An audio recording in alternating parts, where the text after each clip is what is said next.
आंखों में नींद है पर सोना नहीं है, आंखों में नींद है पर सोना नहीं है, यही समय है कुछ करने का मेरे दोस्त, इसे खोना नहीं। बिना तुम्हारे कसम से एक पल रहना गणित क्लास 10 प्रश्न वाली 3.2 निम्न समस्याओं में रेखिक समीकरण के युग्म बनाइए और उनके ग्राफिया विधि से हल कीजिए। क्वेश्चन नंबर 1 बता चुके हैं, ये है दूसरा। 5 पेंसिल तथा 7 कलमों का कुल मूल्य 50 रुपया है, जबकि 7 पेंसिल तथा 5 कलमों का कुल मूल्य 46 रुपया है। एक पेंसिल का मूल्य तथा एक कलम का मूल्य ज्ञात कीजिए। तो सबसे पहले हम लिख लेंगे हल। तो क्या बात हो रहा है, 5 पेंसिल और 7 कलम का। सबसे पहले एक कलम का रेट मानेंगे और उसके बाद एक पेंसिल का, ठीक है। तो पेंसिल है तो यहाँ लिखेंगे एक पेंसिल का कीमत x रुपया, एक कलम का कीमत y रुपया।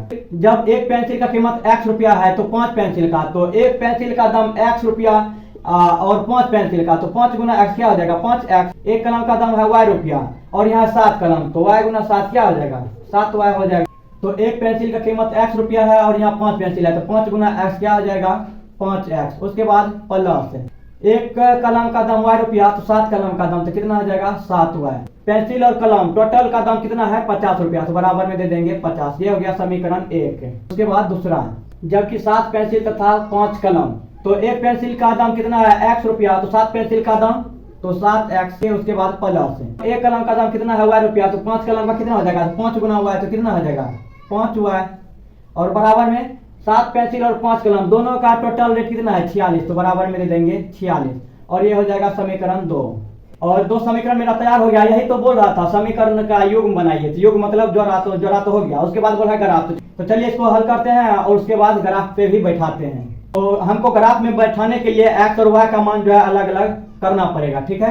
तो यहाँ हम रख लेते हैं समीकरण 1 के लिए x और y का मान, ये हो गया x और ये हो गया y। ये हो गया समीकरण 1 के लिए। और दूसरा के लिए यहाँ ये हो गया 2 के लिए, ये हो गया x और ये हो गया y। तो समीकरण 1 में x का मान अगर हम 0 रखेंगे तो 0 गुना 5 ये 0 हो जाएगा डायरेक्ट, इधर गुना है इधर आएगा तो भागा में, तो 7 से तो 50 नहीं कटेगा। यहाँ दूसरा लेते हैं, अगर 2 रखेंगे तो 5 गुना 10, इधर प्लस इधर माइनस, यहाँ हो जाएगा 30, फिर भी नहीं करता है 3 लेते हैं तो 5 या 15 हो जाएगा। और 15 इधर प्लस में है इधर आ जाएगा तो माइनस। 50 में से 15 घटाएंगे, 50 में से 15 घटाएंगे क्या हो जाएगा 10 में से 5 गया 5, 4 में से गया 3, 35। इधर गुना में है 7, इधर आ जाएगा तो भाग में होगा 7 पंचे 35। तो कितना बार में कट रहा है 7 पंचे 35, 5 बार में, ओके। उसके बाद दूसरा, अगर y का मान हम 0 लेते हैं तो ये 0 हो जाएगा और 5 धन 50, 10 बार में कट जाता है, 5 का 5 5 धन 50, ओके। तो y का मान हम 0 लेंगे तो ये आ जाएगा 10।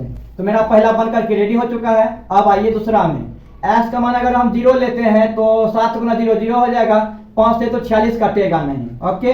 अगर x का मान 2 लेते हैं 7 गुना 14, तो इधर 24 ये कटेगा नहीं। अगर यहाँ x का मान अगर हम 3 लेते हैं तो कितना होता है 7 या 21, 46 में से अगर हम 21 घटाते हैं तो कितना होता है 25 होता है। 6 से गया 5, 4 में 2, तो मतलब x का मान अगर हम 3 लेते हैं तो मेरा जो है 25 5 बार में कट रहा है, तो x का मान कितना ले लेंगे हम 3। और उसके बाद y का मान कितना आ जाएगा 25 25 5 आ जाएगा। उसके बाद y का मान अगर हम 0 लेते हैं तो ये 0 ये कटेगा नहीं, ओके। उसके बाद अगर 2 लेते हैं तो 5 गुना 10 ये हो जाएगा 36, कटेगा नहीं। अगर y का मान हम -2 लेते हैं और इसमें गुना कितना से करते हैं 5 से, तो कितना हो जाएगा 5 गुना 10 माइनस का, इधर प्लस है इधर आ जाएगा तो माइनस, तो 46 और 10 कितना हो जाएगा 46 10 हो जाएगा 56। तो 7 8 56, 8 बार में कट जा रहा है। तो इसका मान हम कितना लिए हैं -2, किसका y का, तो -2 हो जाएगा। -2 देने के बाद माइनस का 10 होता है, इधर आएगा तो प्लस का हो जाएगा 46 10 56, और 56 जो है इधर गुना में है इधर आएगा तो भागा में होगा 7 8 56।